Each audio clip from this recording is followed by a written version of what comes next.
Let's talk about Padmavat before we get into the broader themes of this session. The film, of course, is a big, massive success. We spoke about how it's done now 300 crores on its 50th day. But no conversation about Padmavat is complete without talking about its rocky journey to the screen.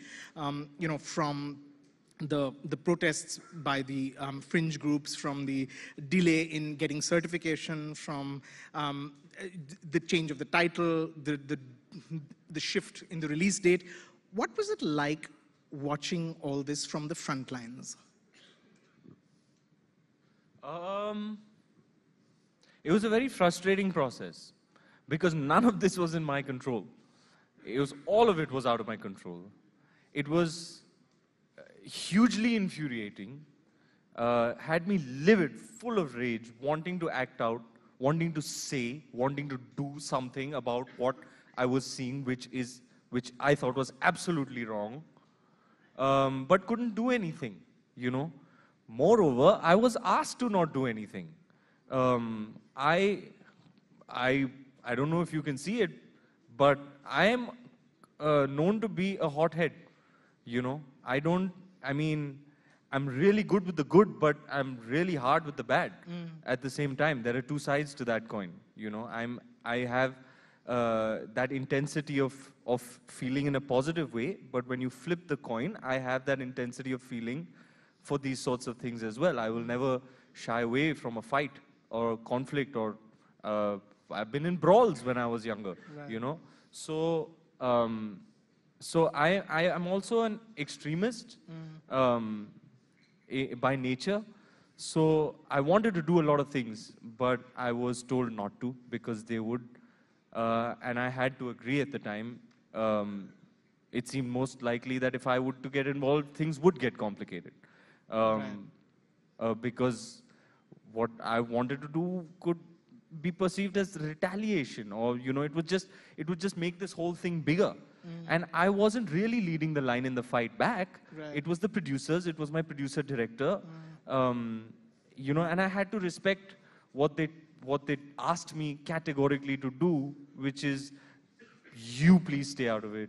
You don't say anything. Anything you say will get picked up. This matter is going to get worse. We've put so much money into this film, and it may not see a release if this doesn't go our way, or or we don't sort this matter out. So don't make our lives more complicated. Please control your emotions. I had to be controlled by my team, by my folks, by my friends, and yeah, I had it was immensely frustrating because I wanted to say a lot and do a lot and couldn't. I decided, fine, I'm just going to put it into my performance. Because it was all unraveling while you were still shooting the film. Yeah, and because of the delays we faced, the way the shooting of this film went, that I would be sitting at home for months, committed to one film at one time, just sitting, not shooting, not knowing whether this film will get completed, not knowing whether this film will get made. And all my bits came at the end. Like, the largest chunk of my work in the film was shot towards the very end. And it was very testing, because in a costume drama can be a very heavy process. You need to shoot for 4 days and take 2 days off to recover from what you've done, especially when you're giving so much, and especially when you're performing for Mr. Bansali, because he really draws that amount of energy out of you. So it was a testing period. I think barring maybe Baji Rao Mastani, there were times where I was like, I can't do this. I can't go. I used to call my mom at like 1 in the night. I'd be like, Mom, I can't go to work the next day. I don't think I can do this. I've got nothing left to give. My knees are giving way. Like when I was shooting Khali Bali, that song I came dancing and prancing in on, I was in the worst condition. I had shot 35 days straight on a costume drama, which is unheard of. So I used to wobble onto the set like this. I was like, I used to take these ice baths that athletes do for their conditioning so that I could recover. I don't know what happens to me when the camera starts rolling. No, I go from Kalibiya Kaisabala Kalabi. Camera starts rolling, then you're on like Donkey Kong. You know, I want to talk to you about that performance, but what I want to ask you is, does that incident, you know, looking back, does that whole incident make you cynical about the state of affairs? Yeah, of course. Of course.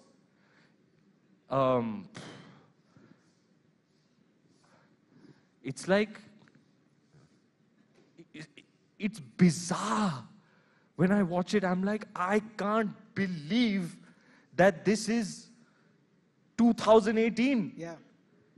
This is so blatant that it's bizarre. It borders on fascism. So it is, I found it appalling. First of all, I was in shock, which turned into rage. Because when the first incident happened on the set, The vandalism. yes, and the assault on Mr. Bhansali, when I saw visuals of that, I was out of control. I had to be physically held from acting and speaking and doing. I wanted to send a message back. It's the kind of person I am. Because for me, those were very disturbing visuals. Sure. I value my work. I value the sanctity of a film set. It's sacred to me. That is my temple, you know. That is my form of worship, in a way, as a performer, you know. Thank you. So you don't go to my place of worship and start breaking equipment. These symbolize filmmaking for me. These are symbols of cinema for me. Cameras, lenses, you know. इस equipment से लोगों का चूल्हा जलता है. There are people who work on set whose responsibility it is to do everything that is required for this piece of equipment. You know, here's a person who's essentially shaped me as an artist, who's given me so much, who has helped. I can't even tell you the amount I have, the amount of love, respect. I almost worship Mr. Bhansali. I mean, there's, his and my connection is extremely, I really love him, you know. And to see a visual of him getting beaten up, can you imagine what it would have done to me? I was supposed to be on set that day, you know.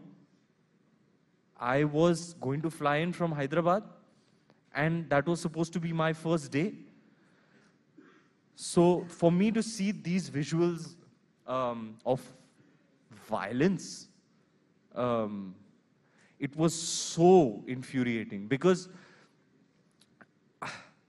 I'll tell you what, I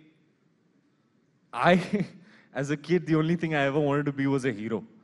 aunty पूछती थी बच्चे बड़े होके क्या बनेंगे, मैं aunty मैं तो हीरो बनूंगा, you know. The only thing I ever wanted to be was a hero. अभी हिंदी फिल्म का हीरो तो सिर्फ और सिर्फ जिगरे पे जीता है ना. तो you can't do that to somebody I love. You can't, you know. And I didn't have, nobody gave me a chance to, you know, then I was stopped from doing what all I wanted to.